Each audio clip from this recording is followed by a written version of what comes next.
club? It's fantastic. It's incredible. Watson, my dear fellow. Absolutely fantastic. Oh, what's happened? You look as if you'd seen a ghost. A ghost? Brandy, that's what I need, brandy. Brandy. Yeah. Oh, yeah. Who struck you? Well, you said it yourself. It was a ghost, and without any previous warning at all, he hit me in the eye. Yeah, wait a minute, yes, I think you'd better have another. Well, thank you. And now I'll begin again. Who struck you? Upon my words, Holmes, it was a ghost. The ghost. Huh? Do you have a headache, Watson? It may seem humorous to you, but I mean, look, let me tell you from the beginning. Yes, please do, but start right at the beginning. Right, well, I was on my way back from the club. You see, it was about 8 o'clock. And I got into Spender Street, and I was just opposite that little tobacconist, you know, makes that Yes, big show. I know, yes. There we go on, Watson. What did you do then? Well, I saw a man in front of me suddenly clutch his chest. He was walking towards you? How do you know? Well, I mean, you said he staggered and clutched his chest. You must have been... Yeah, that's logical. Anyway, yeah, well, anyway, I rushed up to him to help him, you see, and he's still able to mumble something about he had a heart, and he lived in 19 Hooper Street, and would I help him get there? But there were no other pedestrians? No, the street was completely deserted. Good. Go on. Well, then his landlady let us in, and he was unconscious by that time, so I carried him up to his room, and I laid him out in his bed, and Holmes, he was dead. Now, look here, Holmes, he was absolutely, completely, and utterly dead. I couldn't make a mistake about a thing like that. No, of course you couldn't, old man. No. Go on, then what happened next? Well, then I told the landlady rather said to me that she'd called the authorities, you see, and I left my name with her just in case, you know, they'd want me. And then, well, I thought it'd be rather more delicate if I left, you see. I mean, he must have relations. Yes, it's quite right, Watson. The most delicate situation. Yeah. What was the man's name? Higgins, Albert Higgins. Uh-huh, I see. And what did you do after you left the house? Well, you see, it had been a bit of an effort, you know, carrying him up like that, so I got down the stairs and popped across the road into a pub and had a pint. Yeah. And then I started off back to the flat, you see. Well, I just turned the corner into Spender Street, and there was Higgins, Albert Higgins? Yeah, just face to face with me. There he was, large as life. We stood looking at each other for a minute, then he lashed out and hit me in the eye. And then really, Holmes, he vanished. Vanished? Yes, he's into the blue. Well, he ran away? Well, the street was rather ill-lit, you know, and it took me a minute or two to pull myself together. And then I don't know whether he ran away or not, but he vanished. Well, that's most unusual. Most? Did you speak to this ghost? Well, I may have said, good gracious, Higgins, or by Jove, Higgins, or even good heavens, Higgins. Oh, yes, perfectly natural, Watson. Describe Higgins to me. Well, he's 50-ish. Sandy-haired, medium build. Well, is that all you observed? No characteristics? Well, now, really, Holmes, when I had the chance of examining him on the bed, the most obvious characteristic was he was dead. Yes, but how was he dressed? Green tweed suit. What, just wearing a green tweed suit? He must have been wearing something more than that in this weather. Oh, no, he had a big floppy hat and a long overcoat. Ah. Oh, and something else. Yes, I did notice something else. He limped. Aha. And was he carrying a cane? No cane. What is it? Anything else, Watson? Think hard. Oh, yes, I remember something now. What? Yes, the second time I saw him, he was carrying a package. But the first time, he didn't have one. Now, this is curious. Very curious. Where are you going, Holmes? Not me. We. I'm in no condition to leave the house. And a morsel of raw beef will immeasurably improve your appearance. And then what? Then we shall do our best to track down the belligerent ghost of Albert Higgins. Fascinating idea, don't you think? Well, the whole thing's been most unnerving, you know. I mean, it knocks the wind out of the chap. Yes. Oh, really, no.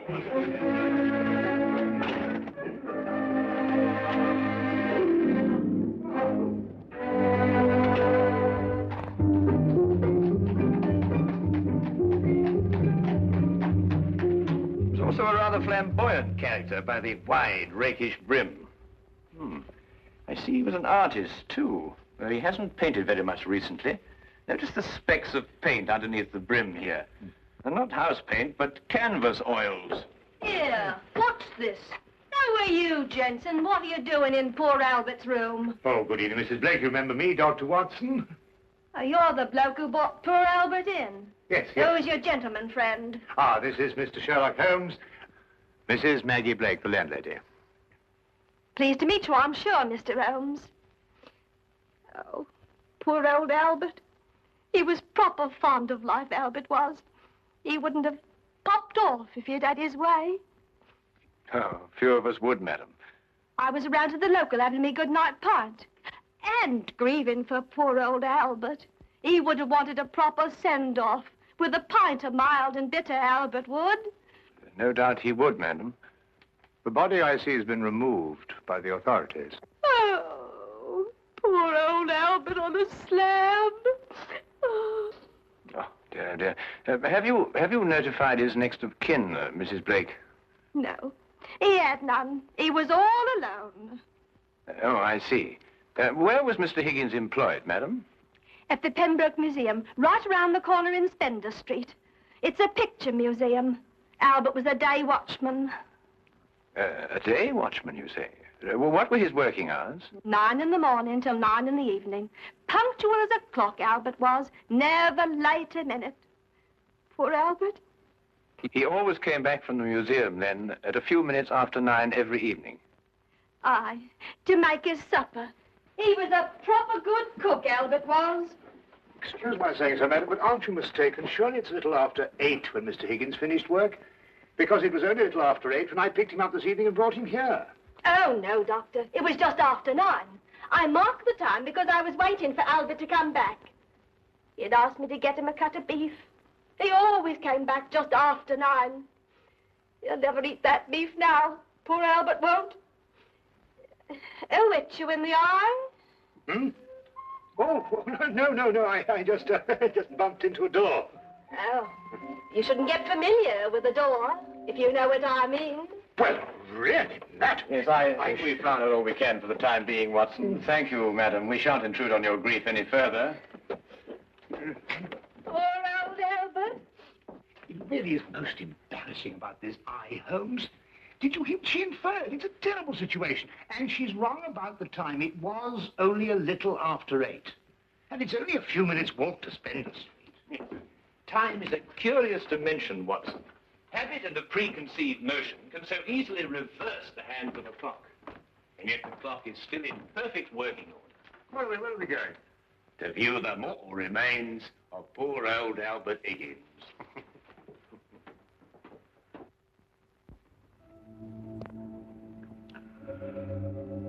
Well, there he is, Mr. Holmes. Nice and peaceful, I gave. Poor chap. See anything, Holmes? Nothing that I haven't already deduced, except that I drew an erroneous conclusion from his hat. He has painted recently, but indoors with his hat off. There are still traces of paint, quite fresh under his fingernails. What does that mean? I haven't the faintest idea. Well, you gents aren't the only ones interested in this dearly departed. Inspector Lestrade of Scotland Yard's looked him over, too. Oh, indeed. Oh, he's still here if you'd like to talk to him. Well, that should be very informative for one or the other, or both of us. I can't understand it, Holmes. I'm absolutely sure this is the man who punched me. I'm positive. But also the one who had the heart attack? Yes, I'm sure of it. One and the same. Well, he's punched his last punch. Well, he probably is there punching him, full of holes with pitchforks. Yes, well, I think we've seen and heard enough. Would you like to take us to Inspector Lestrade now, please?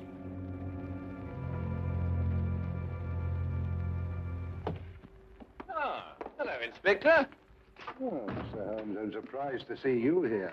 Now, this is one case you can't make anything clear out of. Oh, then why, my dear Inspector Lestrade, are you here?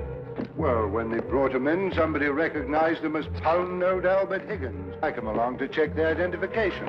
We like to keep a track of our old pals, you know. What was he in prison for? Counterfeiting. He made the best pound note you ever saw. Yes, he was a real artist. Lestrade, there's no doubt as to the cause of death, is there? Oh, sorry, Holmes. Heart failure, no foul play. I understand you were with him in his last moments. Yes, I was with him on the street when he had the attack, and I took him home. There's nothing you could do, I suppose. Nothing. He was dead before I had a chance to do anything. By the way, what time was he brought in? Oh, let me see now. It would be about, yes, here we are. 9:45. Higgins' landlady notified Constable Smithers at 9:30. Smithers had them remove the body in a matter of minutes. Inspector, are you sure it was 9:30 and not 8:30? No, 9:30. It's right here in Smithers' report. Why? Oh, No, it's nothing at all. You're quite sure, Lestrade, there's nothing more to this than a simple case of natural causes? Ah, no, there's no mystery at all. No mystery, Mr. Holmes. Hey, what happened to your eye, Dr. Watson? Oh, I bumped into a door. A door? Oh, well, that's a new one anyway. Was it a pretty door? No, really, Lestrade.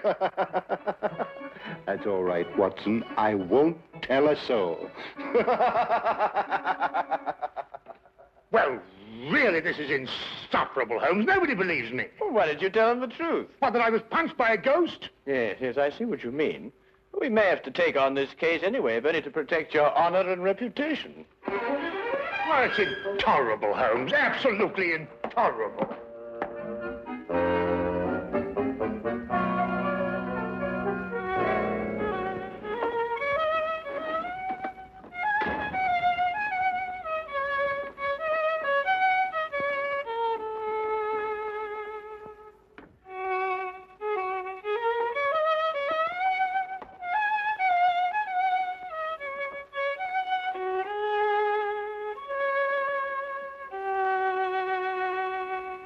Oh, evening, Watson.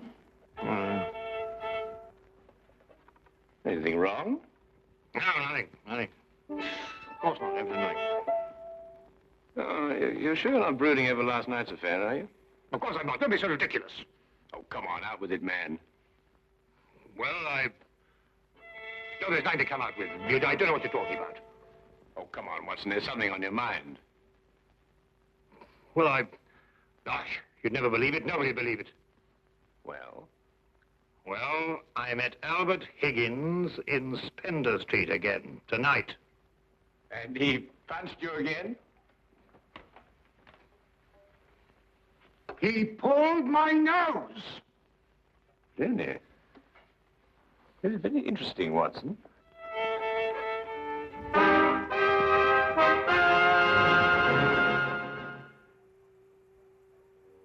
My dear Watson, calm yourself. Look here, Holmes. This whole Higgins affair's gone too far. First of all, last night and now tonight. Calm yourself, Watson, and relate. Everything hangs on this second encounter. Well, it occurred just as it had last night. I was on my way back from the club, and I'd reached Spender Street.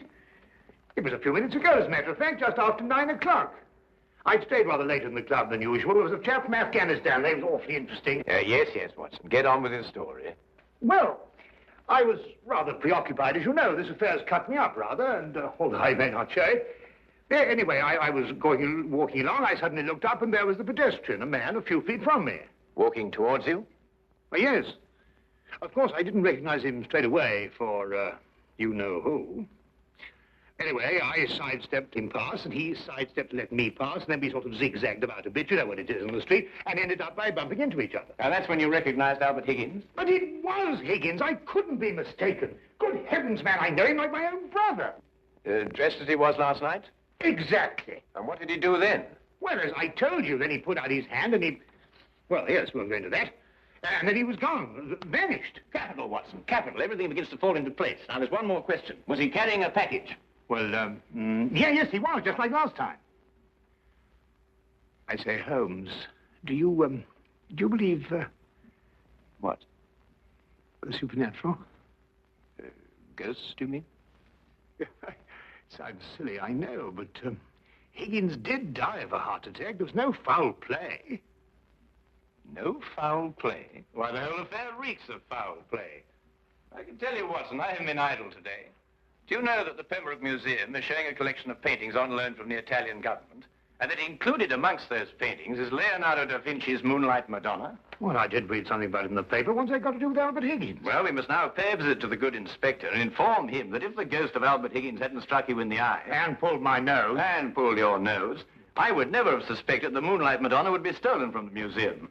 What? Well, it's quite obvious, isn't it? Well, of course. I see. Thank you. Well, we'll soon know, Mr. Holmes. But if the picture's still hanging in its place and we've dragged the curator out of bed to check on it, well, false alarms like this don't exactly help the yard's reputation, you know. And what about my reputation, Inspector? When I say a man died a little after 8, he died a little after 8 and not a little after 9. And when I say these ghosts punched me in the eye half an hour later, hang it, he punched me in the eye. Oh, we all have our off days, Dr. Watson. To err is human, as the poets say. And furthermore, if I tell you that I bumped into this chap's ghost again tonight, You didn't tell me about any second meeting. Oh, didn't I? Well, nothing. An hallucination, that's what you had, Dr. Watson. Yes, it's, psychological. That's the thing in crime today, psychology. I've been studying it, you know. You astonish me, Inspector. Oh, we're not as backwards as you think, Holmes. No, we like to keep abreast of the times. Though I don't mind admitting I don't think the psychology's got much of a future. Oh, come in. Ah, Hawkins, you saw the curator? Oh, yes, sir. I called him, Mr. Bentham, as you instructed, sir. He was quite excited when I told him this picture called the Moonlight Madonna had been stolen. And so we rushed around the corner to the museum. And? Well, sir, the picture was there, hanging in its proper place. Good night, sir.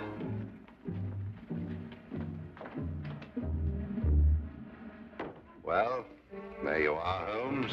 As I said to Dr. Watson, to err is human. Can I give you gentlemen a lift anywhere? Thank you, Inspector.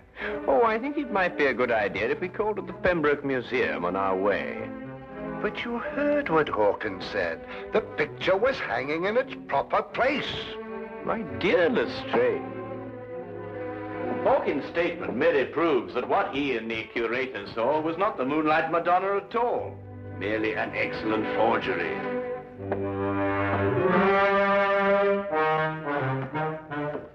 What's he talking about?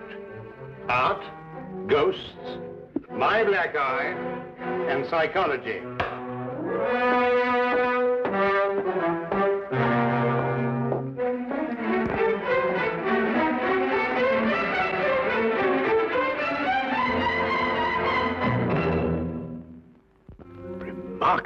Remarkable. Only a microscopic examination of the brushstroke shows it any different from Da Vinci's work. Of course, if you still have any doubts, a chemical analysis of the paint mixtures will prove them to be of modern manufacture. No. You've quite convinced me, Mr. Holmes. An analysis is necessary. Dear me, this is catastrophic. A rather delicate situation, eh? Delicate? The Italian government will hold the British government responsible. But the painting is an Italian national treasure. And the theft could easily affect a pending treaty between the two nations. Mr. Holmes, you must find the original before the Italians learn the painting's been stolen. The British government will hold me responsible. And the yard will hold me responsible. The most priceless of the lot, too. Yes, naturally. Well, we know who stole the painting and substituted a forgery, Higgins. All we've got to do now is find out where he hid it. What time did you leave the museum, Mr. Benson? Well, a few minutes before 9. Higgins was still on duty. You're quite sure it was Higgins? I'm certain, Mr. Holmes.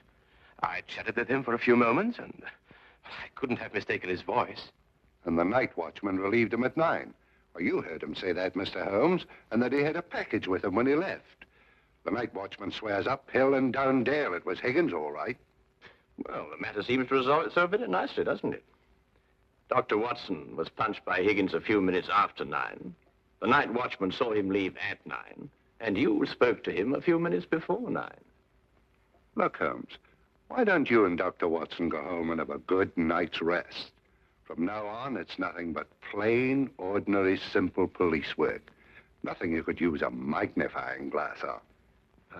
True. True, Inspector. Well, good evening, gentlemen. Yes, well, good night, gentlemen.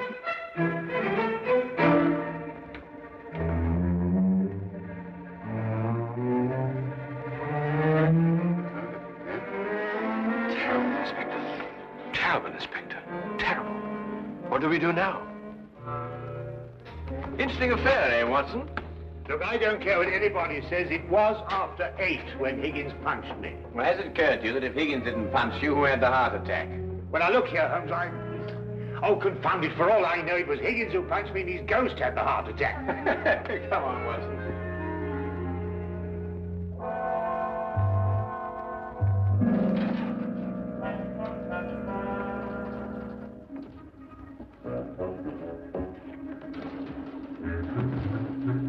You might have the common decency to tell me what we're breaking into. Shh, whisper. Well, I am whispering. Look here, we broke into the rear of the museum because if so, Holmes, really, I don't know what's going to happen to us.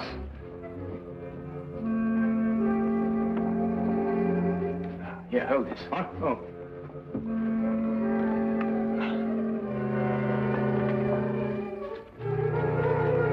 Holmes, this is sheer vandalism. Yes, well, then there must be a bit of a vandal in us all. Holmes, what are you doing? This is wanton destruction. I've never seen anything like this in my life. I forbid you to. I didn't know this side to your character, Holmes. I'm shocked. Ah, just as I thought. Look, Watson. Good heavens, the Moonlight Madonna. Yes, ingenious, isn't it? And yet, what could be simpler than to attach it to the back of an old another painting? How on earth did you work that out? Well, I just asked myself where I would hide a stolen canvas. Holmes, have you gone mad? No. We're just to wait events. I don't think we should have to wait very long. Holmes? Dr. Watson? What's the meaning of this? Watson, I believe you've already met Mr. Bentham in his capacity as curator of the Pembroke Museum. Allow me to present him to you now as the picture thief. Charmed, Dr. Watson. Oh, delighted. What is this? So you discovered my little hiding place, Mr. Holmes. I'm curious. How did you know it was I and not the late lamented Higgins? Yes, I believe Dr. Watson's story from the first. If Higgins died at a little after 8, it must have been someone else who struck him a little after 9. But it was Higgins who punched me home. Oh, no, Watson. It was a limp, a wide, floppy hat, and an exceedingly long overcoat that punched you, seen in a dimly lit street. A psychological misidentification, as the good inspector would call it. The night watchman was also a victim of the same illusion. And what about the landlady? How much did you have to pay her to set back the time of death by an hour, Mr. Bentham? Oh, not much, Mr. Holmes. How did you know it was me?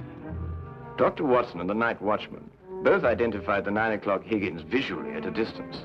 Only you pretended to have spoken to him. This meant that either you were lying or Dr. Watson was punched in the eye by a ghost. I believe the simple explanation. You almost make me feel transparent, Mr. Holmes. To anyone who viewed the facts objectively, you were. It's a pity that one crime has to lead to another. Yes, and I think it's a great pity, Holmes, that you broke that vase. Oh, yes. But it's only an imitation. Nonsense, you can't tell me that sort of work like this is an imitation. Perhaps the pieces can be...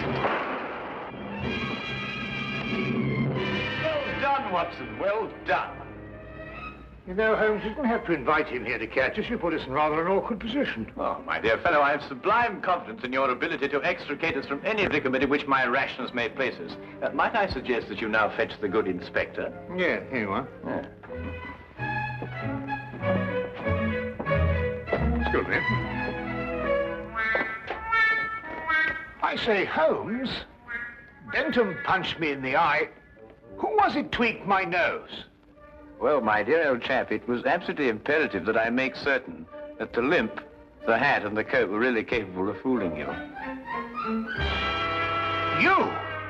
Yes, I regret to say I not only tweaked your nose, but I also pulled your leg. Oh! Why,